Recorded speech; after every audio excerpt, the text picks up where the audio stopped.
I was 26 years in the IDF, the Israel Defense Forces, and I was a doctor, a physician in the IDF.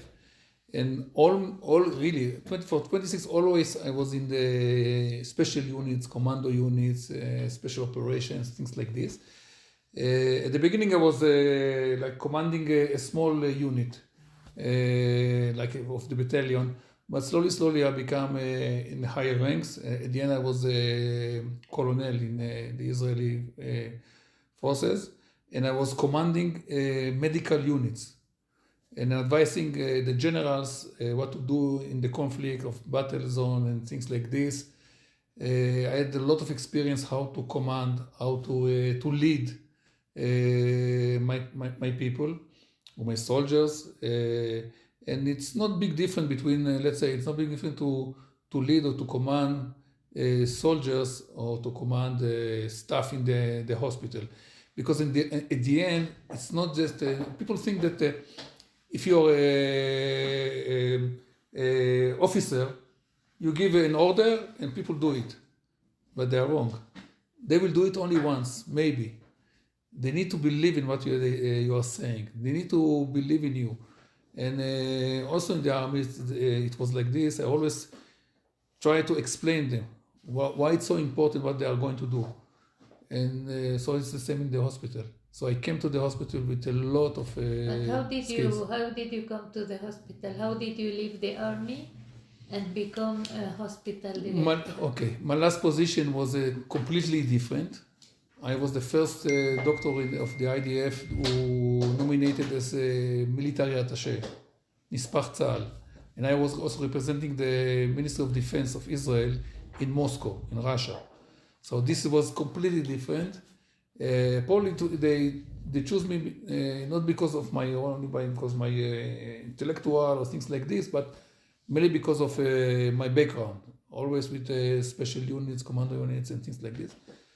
And I was there for 3 years, doing completely different things, diplomatic things with the Russian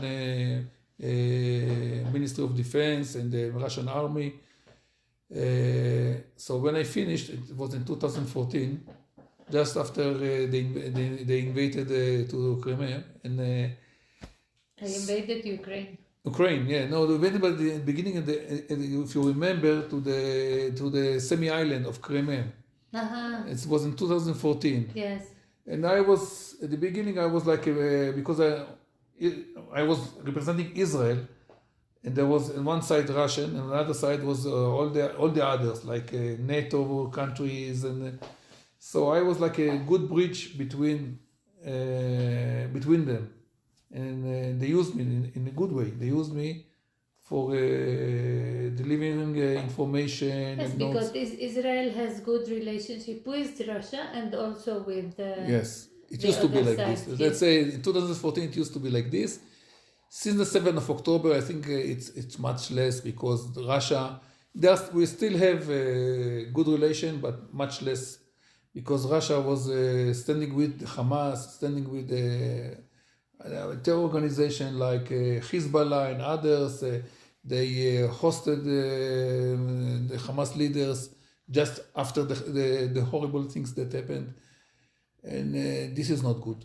And we have also read the line that we said we don't cross it. Because before when Israel attacked Syria, the Russians would let them attack. When we attacked Syria, but it's not Syria. It was mainly the Iranian in Syria Iranian and the Hezbollah terrorist organization in Syria. This was because Syria used to be a place, like a bridge between Iran and Lebanon to send the weapons. We saw how much weapons the Hezbollah had. And also, by the way, some of this came to the Hamas. So we stopped this delivery of weapon in Syria. And we explained it to the Russians, and the Russians understand it. Of course, they understand. And for them, it was very important not to hurt, not to keep, let's say, to keep them, of course, okay, and to notice them. and also not to risk, for them it was very important not to risk Assad, the leader of Syria at those times. So we have also good relations with them in those times, and we have an understanding each other, because suddenly the Russians become our neighbors in Israel. And they are not so far away. They came to our border with in Syria. They have a big Air Force base, and they have big Navy base, and many soldiers. So we need to be smart with our neighbors, new neighbors. So when I finished this position, I decided to. There was a debate to go to continue to work with the Minister of Defense, to work about selling weapons and things like that. So many of our military chairs doing it and doing it very well. But I decided to go back to medicine and to become a physician again. And so this is why I started to be, and I was looking for a hospital to lead, and this is part of the story. But the main story, because you are here, is that after a few years, they called me from Herzog Hospital, the hospital that I'm now, and they asked me to come and see if I want to be the director, the general director of the hospital. In the beginning, I said no. I said no twice, because I was like maybe arrogant. I was looking for a general hospital, very big hospital that is doing, like I told you before, oncology and cardiology and intensive care and all the very sexy things that we are doing in medicine field. And Herzog Hospital is a psychiatric hospital or mental health. It's also geriatric, and rehabilitation. And all these are at the side of our medical field. This is like our backyard in Israel. In Israel, I must say, we have beautiful medicine, amazing medicine. We are very good. And we the Israelis, are very lucky when we have a problem, medical problem, because we're really getting the best of the best. But not everyone. And unfortunately, I think if you are an old man, or if you are suffering from mental health problems, or you need rehabilitation, this is not the same. In the Israeli society, we are not so good with this. And this is why I said no. It's very important, but not me. Somebody else will do it. And the reason I'm in the hospital, and I'm very happy and very lucky, is because of my wife. Because my wife, when I told her that after the second time I said no, and I told her that I visit the hospital, it's a beautiful hospital, amazing thing they are doing, but it's not for me. She was really very furious about me. She was angry about me. She said, "What kind of a doctor are you? If you don't do it, who will do it? Do it." And really, she was like pushing me to do it. I said, "Okay, let's try it." And I'm very lucky, and really I fall in love with what I'm doing now. It's like a mission for me, really, to change the situation in Israel about elderly people, about people who suffer from mental health problems, and also for rehabilitation. And this is what I'm doing for the last 4 years, and I can say also very successful. And we are going to change things not just in Herzog. For me, it's going to change all over the country. It should be a national change, because it should be a change in our the way our society is thinking about those people. I think with the COVID there was a change, a little change. Suddenly people started to speak more about elderly people who suffer from COVID and are the victims of the COVID, and also about mental health people because after there is the post-COVID and what it's doing to us, all this. But I think after a year, people forgot it. And now I'm really trying my best to push and change again. And I think with the mental health, we're quite succeeding. With elderly people also, because for example, we built beautiful building for the elderly people, for the geriatric. It's an amazing one. And usually in Israel, we don't do such beautiful places for them. We do it in Israel, we are very much love our kids, and we are promoting people to have more births, and so we give a lot of money for this. So if you come to Israeli normal hospital, regular hospital, you see beautiful department for women who are going to deliver a baby, and this is the best of the best. And elderly people, it's at the end of the chain. Now, because we built something completely different, it's so beautiful. Many of my friends, of my colleagues come and see the facility we built, and then say, okay, we understand we can't do it like we used to do it anymore. And more hospitals are starting to build much better facilities for those people. And I'm so happy and very proud. You are like the pioneer of... I don't know if I'm a pioneer, but this is what I'm doing. By the way, our hospital is the oldest, you're saying pioneer, the oldest Jewish hospital in Israel. Yes, it was called Ezrat Nashim. Nachon, that's right, Ezrat Nashim, women's help. And if you like, I can tell you another story about Nashim, women. Yes. Because it was established by a group of good women, but not good necessarily good women, it's really good women. And probably it was established by the first feminist organization in Israel, the Land of Israel. It was much before the establishment of Israel. And they decided they have no medical knowledge, and they saw other ladies with postpartum depression, ladies with depression after birth. And they saw them, in the house, neglected houses, or on the streets, or even they were being victims of violence because they didn't function. And so they took all of them and put them in a place so they can help them. And this is how they built the first psychiatric hospital in the Middle East, not just in Israel. And from there, it was going more and more and more. And what is so beautiful in this story, they did this helping those miserable ladies with postpartum depression many years before we, the doctors, recognized there is a problem and there is a definition called postpartum depression. So the lesson, I think, is that you don't need to be a professor or high professional educated person. You just need to look about those people who suffer and to understand there is a problem and to help them. Because many of those I'm speaking about, the elderly people or psychiatric people who suffer psychiatric problems, in Israel we call them the transparent people.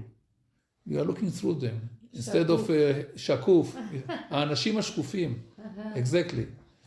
And this is something People beautiful. Don't see them. No. Or if they see them, they move their heads. You know this? So, and then they move their heads. So we try not to move our heads. We look to them and we're focusing on them, and we try to change the situation in our society about them. And what happened after the 7th of October? So 7th of October changed our focus mainly from elderly people because the 7th of October I have a few changes. The first one, much more patients, like soldiers and other people who suffer. And for example, we opened a new department for rehabilitation, physical rehabilitation for young people, because there was not enough places for rehabilitation after the first weeks of intensive care and things like this. So, okay, now we need physical rehabilitation. And where you do it? So we opened another department. And it was a huge challenge because we have more patients and less staff. Because part of my staff went to the IDF, to the reserve units, to the miluim. Yes. Miluim. And for example, many of our physiotherapists were Armen, they went to the Miluim, or the husband is going to Miluim, to the reserve, and the wife stayed at home. In the beginning, the first weeks in Israel, we closed all the schools and kindergartens because of the missiles. And we are afraid that they go to school and there is a rocket fall in the kindergarten and school and kill a lot of kids. So many of my staff stayed at home instead of coming to the hospital. Later, I opened a special kindergarten for my staff, so they can come and put their kids in the school. That's a very good idea. Yeah, it is. And also I got help, I must say, from the Ministry of Jerusalem and also from the Ministry of Health in Israel. They send me teachers and things like this to help them. It was very nice. And so this was the main challenge, how to do more with less staff. And what we did, I called my staff, of course. By the way, some of them are Muslims, because this is Jerusalem, there are many Muslim staff, and I told them, listen, this is what we have been called, or we've been taught all our life. All our life we've been ready for this day. And this is the most important thing that we are going to do, all in our life. And I'm expecting everybody to put more than 100%. Yeah, daily life, I told you, we have really dedicated personnel, but today it's much harder. So I told them, listen, I want you to work even much more time, not 8 hours a day, much more. So we can give to those wounded people much more effort and treatment, so they can come back to their life used to be, or to do the maximum for them. And I'm very happy to say that almost all of my staff were saying yes. Even the Muslims, Israeli Muslims. Some of them have even difficulties to go out from their villages, because in the beginning everything was in stress. So I opened for them a place. I made it like hotel for men and female, and I gave them a bed and like a Breakfast. full board, not just breakfast, full board, and a place to change and to everything. So they can stay at the hospital and continue to work and help the people who needs us. So this is something we did. Another thing that we did in the beginning, we have a huge shelter in our hospital. It's a very advanced one. We have all the facilities of medical gases in there, and we can treat 250 patients. You used to able to 250 patients underground in a very, very good facility. And after we saw that we don't need it, because Jerusalem was less suffer from rockets, because we have a lot of Arab villages around us, and also Al-Aqsa is a very important place, and they were afraid to send many rockets on Jerusalem. So the Minister of Defense and the Minister of Health and also the Home Front Command, they told us, listen, you have a very important facility. They call it a strategic facility. And we want to keep it for other hospitals, like we were afraid in the beginning from the Hezbollah in the north. So if there is escalation in the north, we'll need to evacuate a full hospital with the staff, not just with the patients. Also the staff will come with the patients, and you are going to host them in your underground facility. And we were preparing for this, and we made a lot of effort to do it. It's a huge logistic work. And some hospitals already came to visit, the CEO of the hospital with all the staff, the main staff, and they came and really there. But fortunately, we didn't need it at the end. But we are ready for this, ready to host a full hospital, another hospital. And also, they told us, listen, you have 250, maybe you can make it, convert it to more. So we did it. We converted the logistic places in our hospital, and we made it like other departments, like storage places, and we put everything inside, a lot of effort, a lot of money.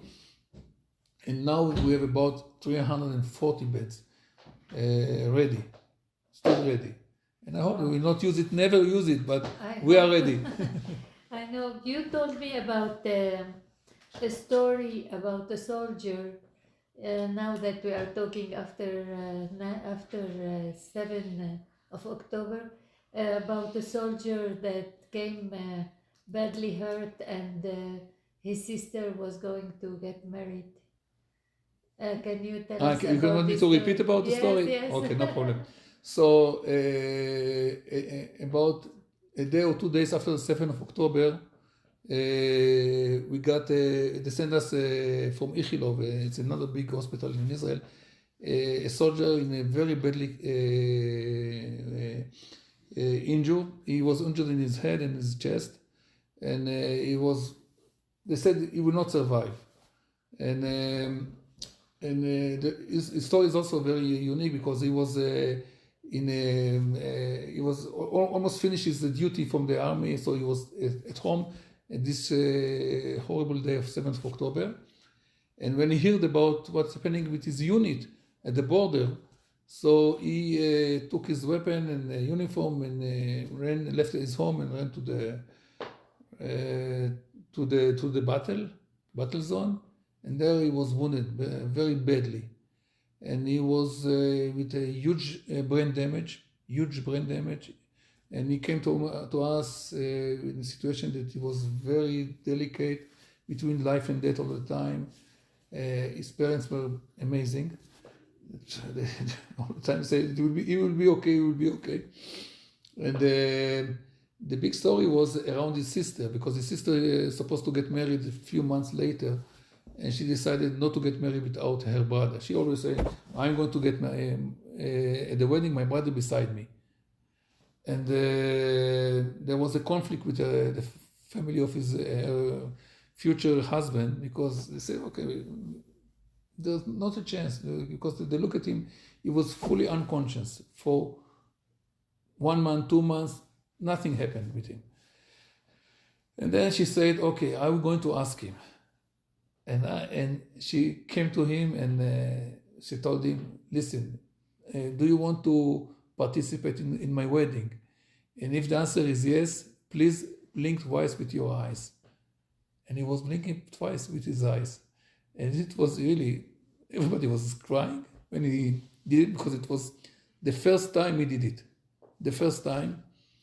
And of course, later everybody understood that he must be in the wedding, and he was in the wedding, and they waited until he was much better.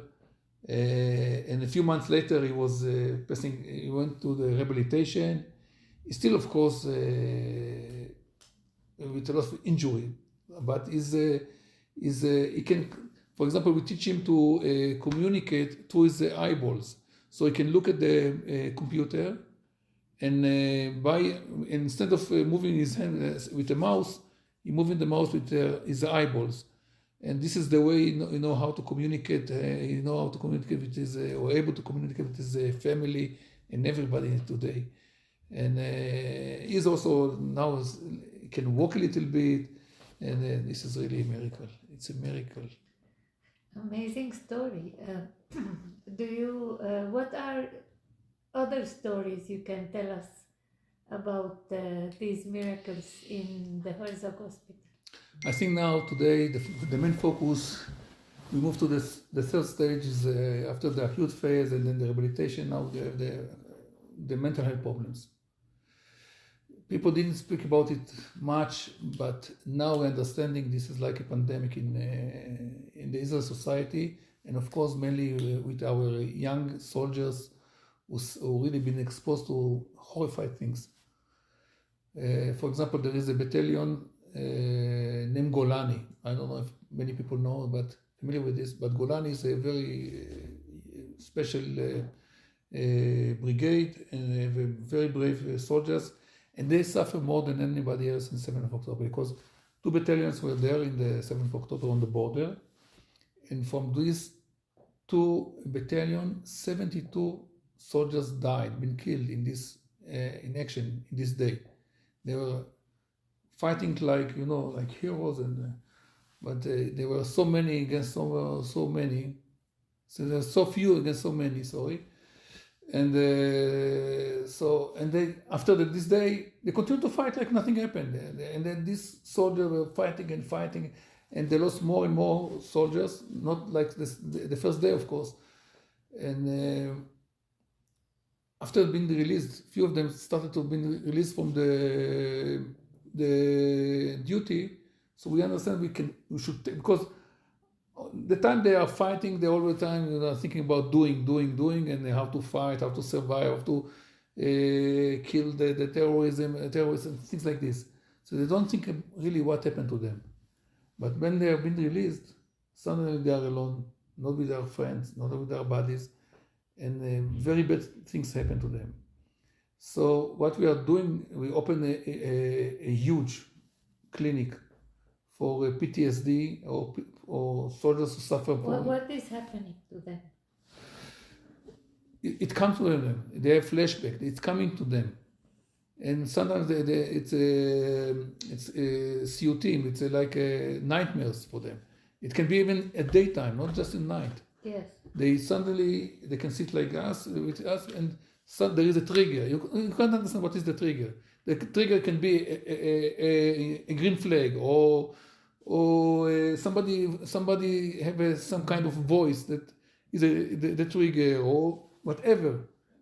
Can I ask, the trigger is personal? It's like an intimate part of themselves, the triggers? Yes, the trigger are very personal. So it's very specific to them. Usually it's specific, but there are some, triggers that are more common, like noise, hard noise, or a place with many plane, or if a bus, doing these noises, when they open the doors, they close the doors. There is, it's a special voice of air that is coming from these doors, mechanical doors. Or if they see many people. They're coming to the wedding or cinema, and suddenly they see a lot of people, and it makes them nervous and stressed. And sometimes, they are frozen, or they are agitated, or they run away, or they close. They start to cry, and they like small babies. They come to inside themselves, and you can't touch them. There are so many stories like this. And so we opened, we thought about opening this special clinic for the soldiers with the Ministry of Defense before the war. About 2 years before, we started to negotiate with them, because we thought it's very important to do it, because we have our special center for psychotrauma, and we are very, very good with trauma and post-trauma. Later I'll tell you another program, very special program we are doing with soldiers that are normal soldiers, not PTSD soldiers. And so it was just before the war, a day or a week before the war, we signed the contract with the Ministry of Defense. And so we opened it very, very quickly after the war.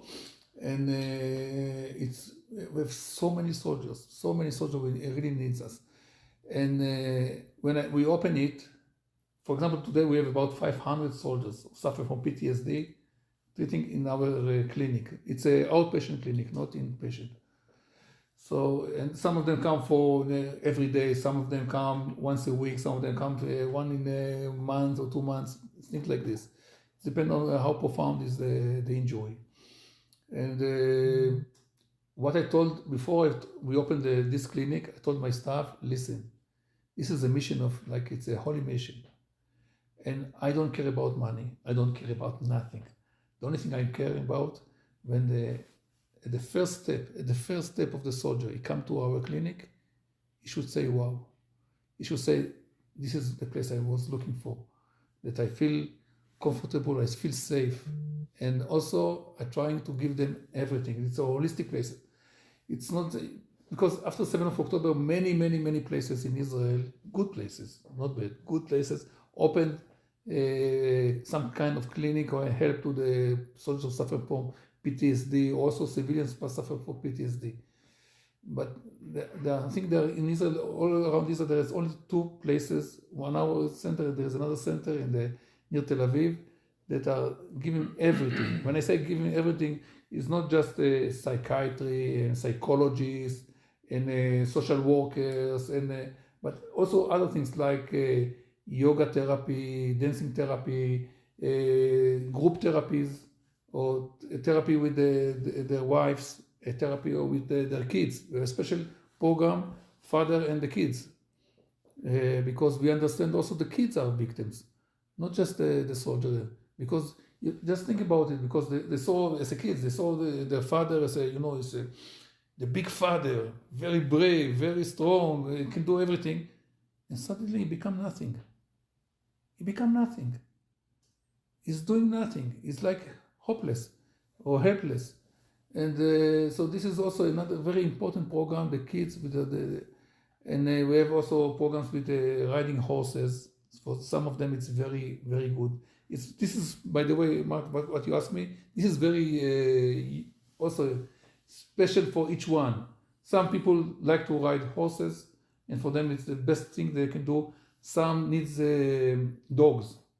We have a program with dogs for, usually these dogs, kind of dogs, Labradors, they're used to for blind people. And we saw that, just holding a dog and touching the dogs make them so good for them. And the dog, they are 100% with you. If you have a dog, he's giving you whatever you want. So it makes them much more comfortable and much better confidence about themselves. And we have more and more special programs for them. And I must say it's amazing. It's amazing, amazing, amazing. And you ask me about stories, I can tell you, there is another special program we call it Peace of Mind. That we did it for almost 20 years. We take a unit of the IDF, the original unit, between 12 to 20 soldiers, the original unit with the commander, and we send them out, and they are normal. They are normal, and it's at least 3 years after being released from duty. And we taking them and we're sending them to a Jewish community everywhere in the world. Most of them, of course, to the United States, because they have big Jewish communities like in California, in New York, New Jersey, in Miami, Florida, a lot. But also a lot of in Europe and other places. And we're taking them, and they say, oh, but we are okay, we are normal. And we say, yeah, you're okay, but maybe your best friend is not okay. I say, yeah, he has some problems. So, okay, I will come. I will come with you. Of course, it's free of money, because everything comes from donations that we are doing. This is very hard, but we are doing donations from everywhere in the world. And it's no money, so why not to come to Miami and have a good time with your friends? And you're helping your friend. And so people are coming.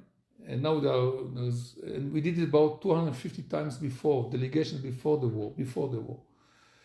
And now we are planning to have about between 50 to 80 each year, because so many units really asking for this. And what we are doing there is, in one way, they have a beautiful time with the Jewish community, they hug them, give them fantastic time. And I can tell you, it doesn't matter which Jewish community. It can be everywhere in the world. Here in Mexico City, everywhere. When they see we spoke about this miracle or secret, when they see our soldiers, in 1 minute, even less than one, they become like one family. And they feel suddenly very, full with their good energy. And this is what we are doing. But the main thing is not the Jewish community. The main thing is we are sending 2 of our professionals, 2 psychologists, who are sitting with them each day at least 4 hours. Each day they're sitting a session, 4 hours, speaking about what happened to them when they served together in the army. And at the beginning it's like a group session, and then they're starting with the group, one by one, speaking about himself. And I was about 2 months ago in Miami. My first time I wanted to see, I spoke about it many times, I wanted to see what is happening to them. And this really not normal what happened to them. Because you see at the beginning, for example, I was with a group is 34 years old. They are not soldiers, they are civilians. Totally civilians, they were kids, their families, they were everything. And totally suddenly there was the 7th of October, and they found themselves about 200 days in a war, and everything was changed. And they started to tell stories that they never told before, not with the group, not with the wives. For example, they understand, like I said before, why they don't climb and go by bus. No, I have a car, it's okay. Why they don't go to the movie? Oh, I saw it in the television, in Netflix and things like this. Because they have so many people. Or if they go to the wedding, sometimes they come, they give the check, and they go after 5 minutes. Yeah, it's okay, I don't have time, I'm tired. And they have so many excuses to themselves why they are acting like this. And they told me, listen, this is life-changing, what we are passing in this week. We were normal before, we are normal after, but it's completely different. And for the first time they can speak with their wives, what happened to them. And they have stories why it happened to them. They're starting to tell and remember things that happened to them that they put aside and never touch it. For example, soldiers started to write a will in case they are dying. They've been killed in action. So some write A will? a will, a tzava. Like a testament. Yeah, it could write in a letter, or they could make it's a video, and they gave it to somebody. Yes, they died, so people will know what to do in case. So some did it, some didn't, and then they start to speak about it. So for example, one soldier told us, and he was crying, you know, he was 34 years old.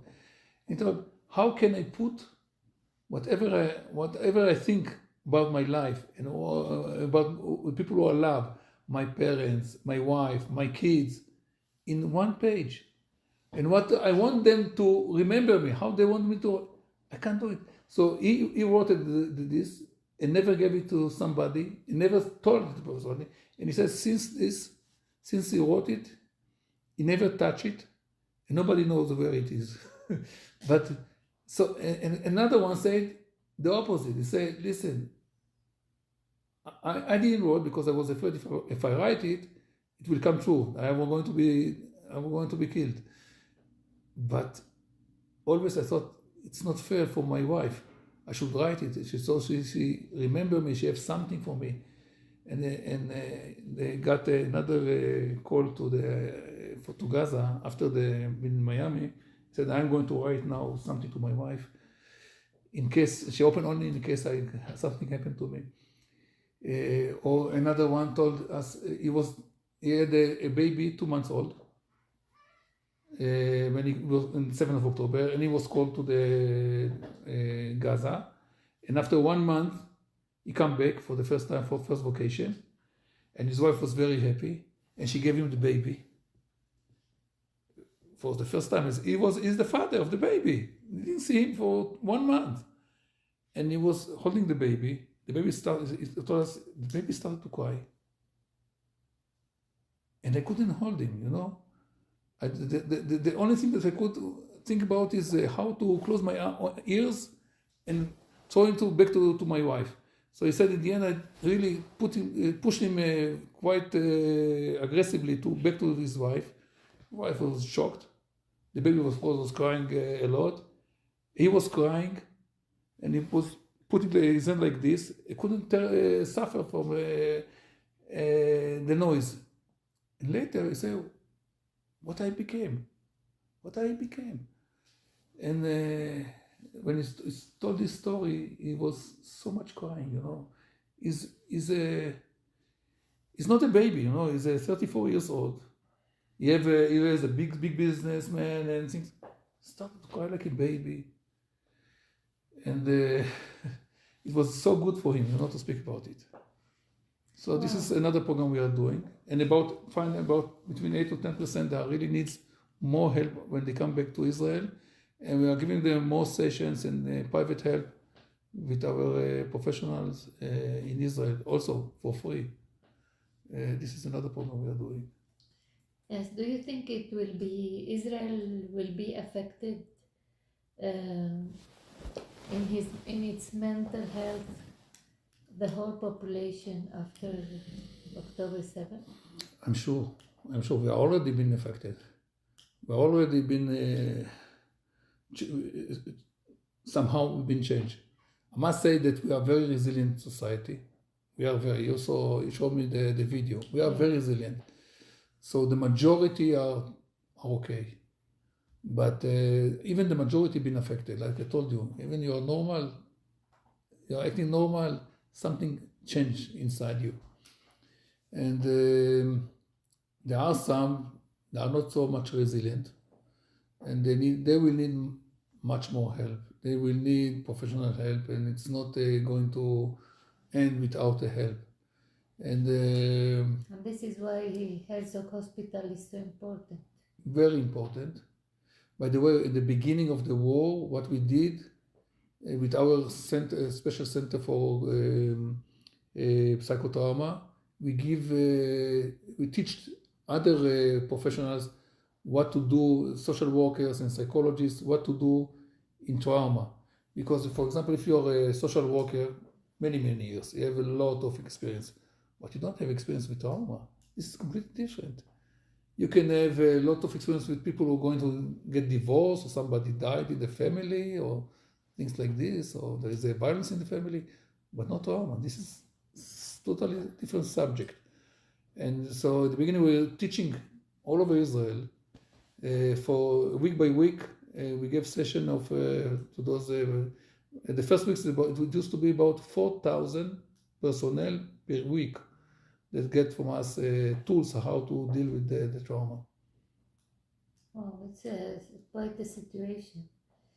And does the hospital, Herzog Hospital, have any kind of agreements or relations with Mexican hospitals? No, I will be happy, but not at all. I will be more than happy, especially in the fields of mental health, trauma, and also with geriatric, another thing, rehabilitation. We can have a lot of common ground and collaboration. I would be more than happy. Why did you decide the old people or geriatric is so important?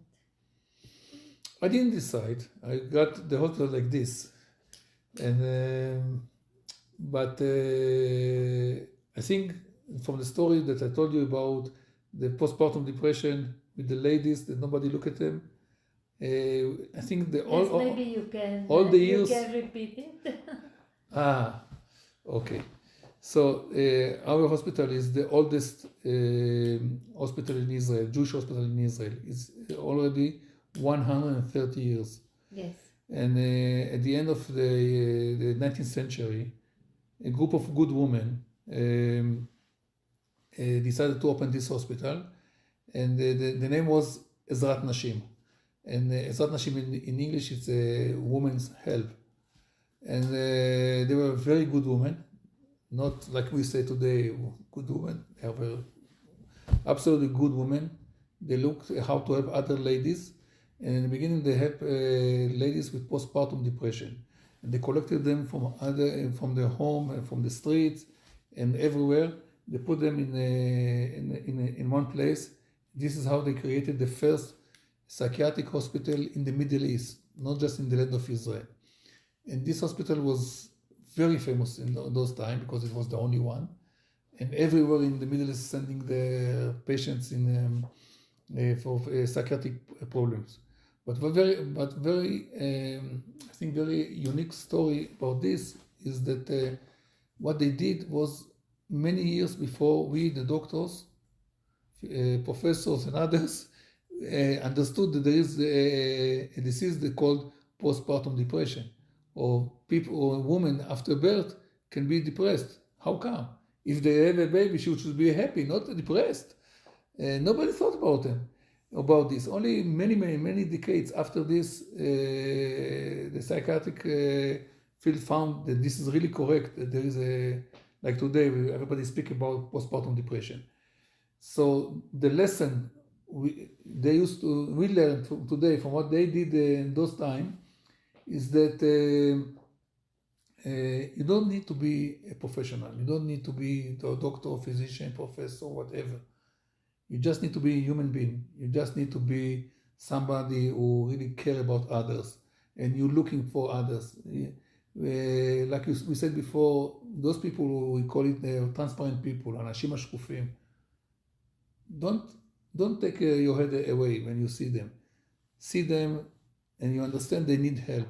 If they need help, so just take them and help them. And what we are doing today is absolutely the same. Like I said, we have beautiful medicine in Israel today, but not everywhere. And those people who are elderly people suffering from mental health problems, still are at the backyard of the beautiful medicine in Israel. And they don't get beautiful medicine. And what we are trying to do in Herzog is like 130 years ago, to put them at the front line and to give them the best medicine we can give. I think this is a beautiful mission. And how can we help Herzog Hospital? Well, we have a vision. And now we have about 450 beds already. It's going to be 500. But our vision is not just to be more of the same. We have a vision to become 1,200 beds. This is what the Minister of Health asked us to do, to be. By the way, we are not governmental hospital. We are a non-profit organization. And we don't get almost no help from the government. So everything we are doing by asking people to help us and donating money, like I'm here and today in Mexico. And so it's more of the same, because the needs in Jerusalem, it's much more than what's happening today. And all my beds are always full. And but it's not just more. We also want to change the attitude and to give something new. For example, we used to be a hospital. Now in Israel, everybody is calling the hospital medical center. It's not anymore. It's a medical center. But I want to change it to a health center, not just medical center. And when I say health, the big difference is that I want those people to come to my center, our center in Herzog, and promote their life. Not just when they are sick. Also when they are okay, they are still independent, and they can promote their life and come into a center, like they can have a gym, or a public swimming pool, or a special restaurants for them, and spa and massage, whatever, and a day club for them, so they can do things like this. And also, I want to open the first preventive center for elderly people in our center. So people that are still okay, they are still independent, they are 75 years and older, they can come and have a check for their eyes, for example, if they have cataract, or they have a problem with their ear, or if they have problem with the teeth. So we can help them before they deteriorate and they become disabled. Because if somebody don't see or don't hear, it's very easy for him to fall and to change all his life. Because after they fall, they become handicapped, they become disabled. And I don't want it. I want to promote it. I'm always saying our mission is not to prolong life. I will be very happy to prolong life. But this is not the main mission. The main mission is that they stay independent, or to short the time they become independent. I want them to be dependent and independent, and so they can sit with the grandkids, they go to restaurants with the grandkids, they can play and whatever they want to do with their life, and not to stay in hospitals and daycare places that they're treating them all the time. I think this is the main message or vision that we have. And for this, of course, we need money. we need money. And I'm very happy to say that many Jewish of course, but many Jewish all over the world understand this, and they are really helping us to create this vision, to make it come true. So to help, we need to enter maybe to your webpage, and there is a way to help. Yes, in our webpage, it's not in Spanish. I have in English, maybe now also in French and other languages, of course in Hebrew. You can donate very easily, and I will think about maybe to build, maybe with your help or the help of your young lady, some pages in Spanish, or some Israelis can help me to build it in Spanish. I think what we are doing is beautiful, and especially not. We have a beautiful history. We have a beautiful what we are doing now, but I think the most important is our future. And I think the most important is your attitude, your passion for what you do, your mission for healing people. If you pass all this attitude and mission and vocation to the people around you, I think this is going to be much more than a hospital. Yeah, it will be. For 100%, it will be. Much more than hospital. And this is what I want to take it. Like I said before, it's not just the patient who come to Herzog. I want to do it everywhere in Israel. It should be national and maybe even international. Why not? So everywhere in the world we will treat elderly people or people who suffer from psychiatric problems in a better way. Because for example, I don't know if you've been in Israel, but if you come to see a psychiatric hospital in Israel, they are always out of the defense of the hospital. It's like really big, physically, it's a backyard of the hospital, not just mentally. It's really because people don't like to see them. Why not? Why not? There are also injured people that really need our help.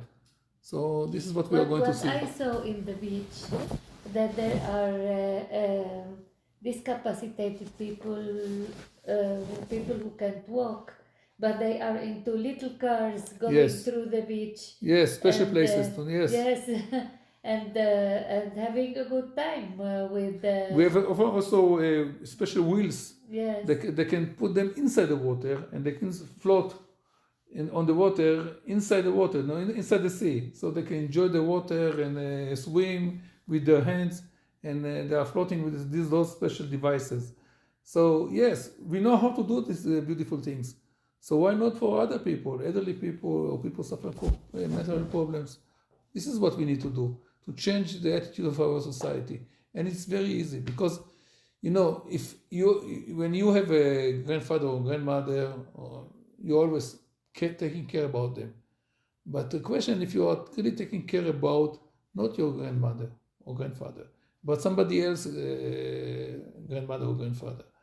And as the Jewish, or I will not speak about all the Jews, but at least the Israelis, Jewish Israelis, really like to help everyone when they suffer from carcinoma, oncology problems, cardiac problems, intensive. We like also to see our names in front of the hospital, so we can donate a lot of money for the ICU or ER or pediatric department.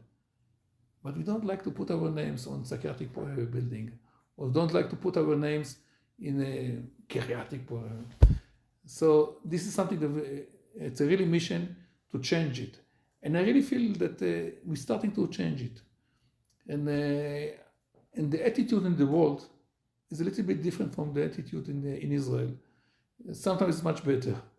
And with the help of the Am Israel, Jewish community all over the world, yes, we are going to change it. We have also a special clinic in the mental clinic for young adults. When I say young adults, I mean between 18 to 25, 27 years old. And this is very unique clinic all over Israel, because we are treating those people even without the label of disease. Depression. Before they have a depression. This is why it's so delicate.